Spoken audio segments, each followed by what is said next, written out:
Fire అయింది. So దీన్ని ఎట్లా మనం కంట్రోల్ చేయాలా అనేది మనం ఫైర్లో 3 ఎలిమెంట్స్లో అలా తడిగుడ్డ తీసేసుకొని దాన్ని డ్రెస్సింగ్ చేస్తే ఫైర్ అనేది కంట్రోల్లోకి వస్తుంది. ఓకేనా? సిలిండర్కి డ్రెస్సింగ్ చేసినాం, అక్కడ ఫ్యూయల్ని తీసేసినామా లేకపోతే ఆక్సిజన్ తీసేసినామా, హీట్ తీసేసినామా, ఆక్సిజన్ కాళ్ళలో ఉన్న బెడ్షీట్ తీసుకోవడం కానీ లేకపోతే గోనపట్ట దాన్ని నీటిలో ముంచి ఆ విధంగా నువ్వు ఫైర్ని కంట్రోల్ చేయవచ్చు. తర్వాత బకెట్, దానికి సరిపడా బకెట్ తీసుకొని కూడా మనం ఈ విధంగా ప్లేస్ చేసి ఫైర్ని కంట్రోల్ చేయవచ్చు.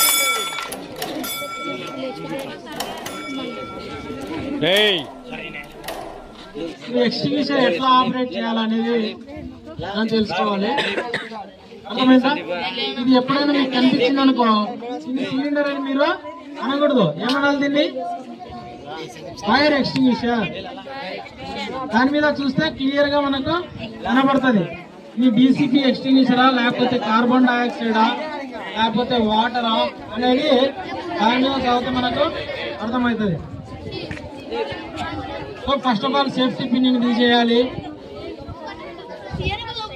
ఆ పిన్ తీసేసిన తర్వాత దాన్ని యాంటీ క్లాక్ వైజ్ తిప్పినప్పుడు సో ఆ విధంగా ప్లేస్ చేయాలి. ఓకేనా? CO2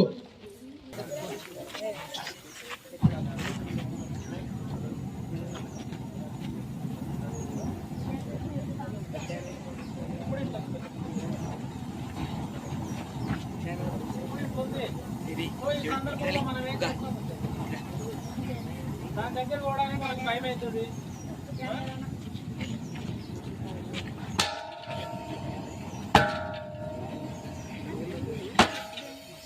ఓకేనా? Okay sir.